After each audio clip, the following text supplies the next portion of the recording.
اعوذ باللہ من الشیطان الرجیم بسم اللہ الرحمن الرحیم۔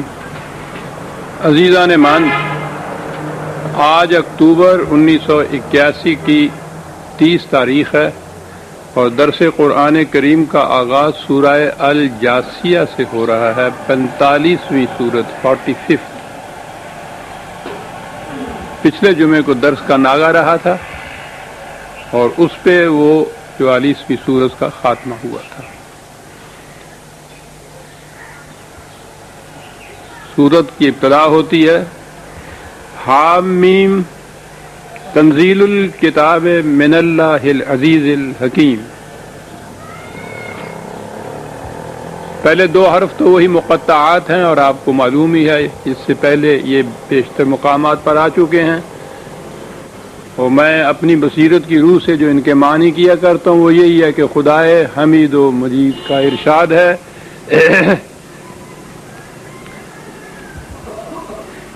کہ اس کتاب کا نازل کرنا ہے اس خدا کی طرف سے جو عزیز بھی ہے اور حکیم بھی ہے۔ ایک ایک لفظ کے اندر قرآن کے سارے معنی سمٹ آتے ہیں۔ قرآن کا ایک اعجاز لفظی یہ ہے کہ وہ جس موضوع پہ گفتگو کرتا ہے اس کے لیے جو الفاظ چنتا ہے خود اس لفظ کے اندر اس موضوع کا مفہوم سمٹ کر آ جاتا ہے۔ وہی کے متعلق آپ کو معلوم ہے ایک انسانی علم ہوتا ہے، وہ انسانی فکر کا نتیجہ ہوتا ہے۔ اسے کہیں گے کہ جب وہ شخص اس علم کی بات کرتا ہے تو اپنے اندر سے ایک چیز کو باہر لاتا ہے۔ وہی منفرد ہے اس سے کہ وہ علم انسان کے اندر سے باہر نہیں آتا بلکہ وہ باہر سے خدا کی طرف سے انسان کے اندر آتا ہے، القاء ہوتا ہے اسے قلب پر۔ تو یہ جو اوپر سے کوئی چیز نیچے آئے یا خارج سے اندر آئے تو اس کے لیے عربی زبان کا لفظ ہوتا ہے نزول، جسے آپ کہتے ہیں نون ز لام۔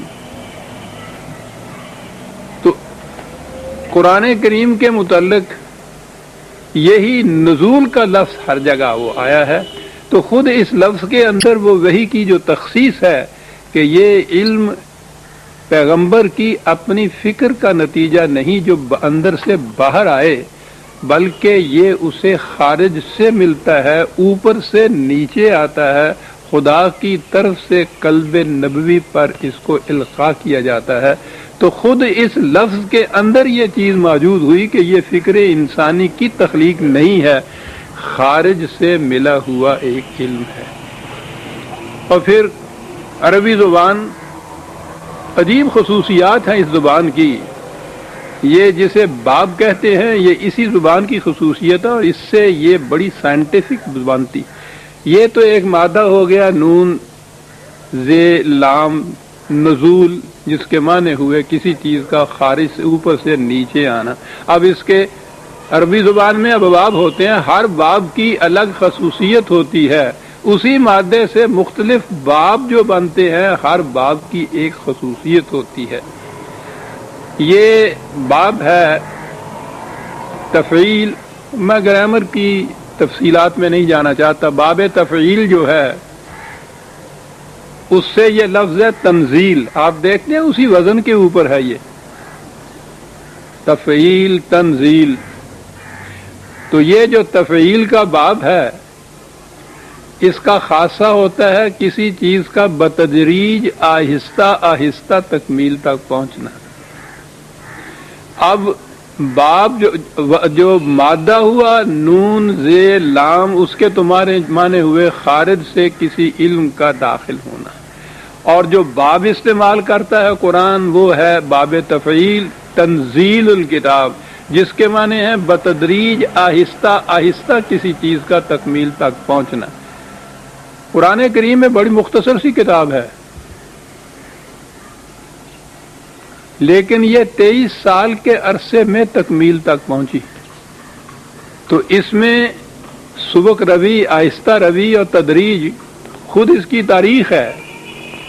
تو ایک لفظ تنزیل میں آپ دیکھیے کہ کیا کچھ نہیں کہہ گیا قرآن، کہ یہ پیغمبر کی اپنی فکر کا نتیجہ نہیں، خارج سے ملا ہوا علم ہے جو بتدریج 23 سال کے عرصے میں تکمیل تک پہنچا۔ ایک لفظ تنزیل میں یہ سب کچھ پوشیدہ ہے۔ یہ ہے اعجاز اس قرآن کا، یعنی اسلوب بیان کا اعجاز میں کہہ رہا ہوں، معانی اور حقائق کا اعجاز کی تو بات ہی اور ہے، اسلوب بیان کی بھی اعجاز اس کے اندر ہے۔ تنزیل الکتاب، الکتاب ضابطۂ قوانین، خارج سے عطا ہوا، بتدریج تکمیل تک پہنچا، کس کی طرف سے آیا؟ من اللہ ہے۔ کس خارج سے کہاں سے آیا؟ خدا کی طرف سے ملا۔ اور الکتاب والا جو خدا ہے، جو ضابطۂ قوانین دینے والا خدا ہے، اس کی دو صفتیں بیان کی، عزیز بھی اور حکیم بھی۔ عزیز صاحب غلبہ کو کہتے ہیں، قوت والا، جو اپنے قوانین کو نافذ کرنے کی قوت رکھتا ہے، اقتدار رکھتا ہے۔ وہ واز نہیں ہے، قانون ہے، قانون کو نافذ کرنے کی قوت رکھتا ہے، عزیز ہے، لیکن وہ قوت دھاندلی کی نہیں ہے، ڈکٹیٹر کی نہیں ہے، شہنشاہیت کی نہیں ہے، حکمرانوں کی نہیں ہے، وہ حکیم بھی ہے، وہ ریزن پر مبنی ہے، عقل و فکر پر مبنی ہے۔ قانون کا نفاذ، اس کی پوری قوت، اور قانون مبنی ہے عقل و فکر، علم و بصیرت اور حکمت پر۔ چار لفظ ہیں آیت کے، تنزیل الکتاب من اللہ العزیز الحکیم۔ قرآن کا سارا پیغام آ جاتا ہے اس کے اندر، تاریخ بھی آ جاتی ہے، پیغام بھی آ جاتا ہے۔ اب اس کے بعد اس سورت کی بیشتر آیات اور ابتدائی آیات میں ہی وہ اہم بنیادی چیز دی گئی ہے۔ مذہب کی دنیا میں اس خارجی کائنات سے کچھ تعلق ہی نہیں سمجھا جاتا، یہ دنیا داروں کے معاملات ہیں، اور مذہب اللہ والوں کی باتیں ہوتی ہیں۔ قرآن کریم ابتدا اس سے کرتا ہے کہ آغاز کار جو ہے دین کا، وہ تسخیر کائنات سے ہوتا ہے۔ یونیورس یا کائنات کی جو قوتیں ہیں ان کو مسخر کیا جاتا ہے، ان کو اپنے قابو میں لایا جاتا ہے۔ یہ جو چیز ہے یہ تو ہر انسان کر سکتا ہے، آدمی کا بنیادی فریضہ یہی تھا، اس میں مومن اور کافر کی بھی تمیز نہیں ہے، جو چاہے فطرت کی قوتوں کو مسخر کر سکتا ہے۔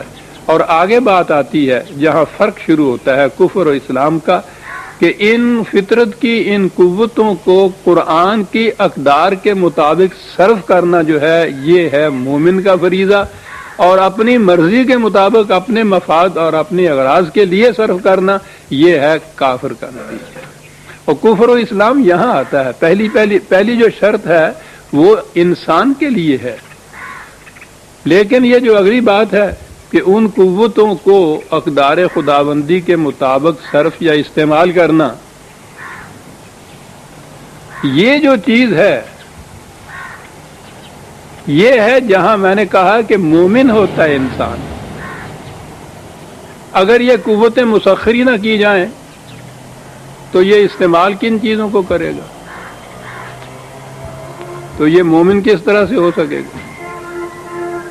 جی ایک قدم پیچھے چلیے، اگر یہ ان قوتوں کو مسخری نہ کرے تو یہ تو آدمیت کے درجے پہ بھی نہیں پہنچ سکتا۔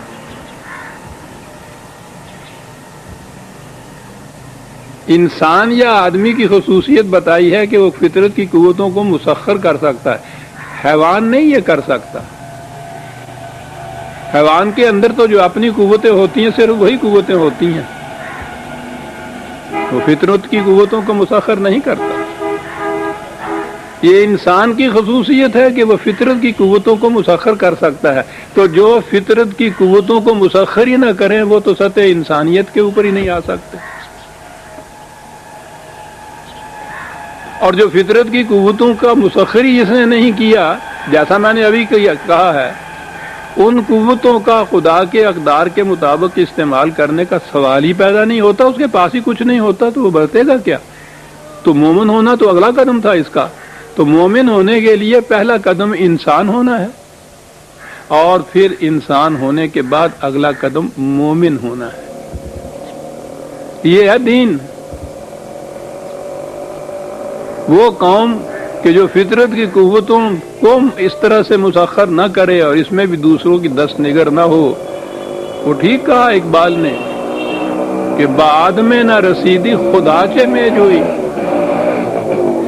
تو آدمی کی سطح کے اوپر بھی نہیں آیا، خدا کی تلاش کیا کر رہا ہے تو؟ اس کے لیے تو پہلے انسان ہونا ضروری ہے نا۔ شروع ہی کرتا ہے قرآن کریم اس سے، ان فی السماوات والارض لآیات للمؤمنین۔ یہ آؤٹر یونیورس جسے ہم کہتے ہیں، خارجی کائنات، اس کے لیے قرآن کی اصطلاح سماوات اور ارض ہے۔ سماوات ہر وہ شے جو اوپر ہو، اور اس کو ہمیشہ قرآن نے یہ جمع کر لیے استعمال کیا ہے کہ یہ کرے بے شمار لا تعداد ہیں، اس لیے یہ جمع کا صیغہ ہے۔ اور اس کے نیچے یہاں جو ہم رہتے ہیں وہ ایک ہے ارض، اس لیے ارض تو واحد ہوتی ہے،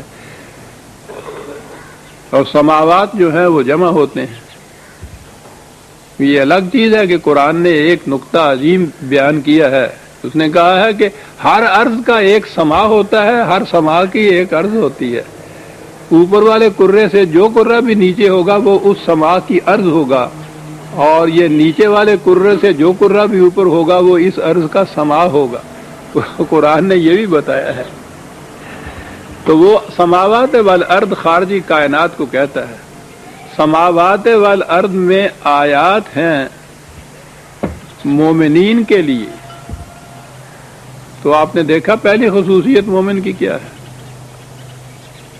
اور پھر اس ایک لفظ نے تخصیص کر دی، یا کہیے کہ امتیاز پیدا کر دیا مومن میں اور کافر میں، جو دونوں مسخر کرتے ہیں، لیکن ان کے لیے یہ چیز جو ہے یہ آیت ہوتی ہے۔ آیت کے معنی ہوتا ہے کسی دوسری شے کی موجودگی کی علامت یا نشانی۔ دور سے آپ دیکھیں، آپ کو کہیں آگ نظر نہ آئے لیکن دھواں نظر آئے، تو دھواں اس بات کی نشانی ہوتا ہے کہ نیچے آگ ہے۔ صحرا میں اگر کہیں کوئی ایک پرندہ اڑتا ہوا نظر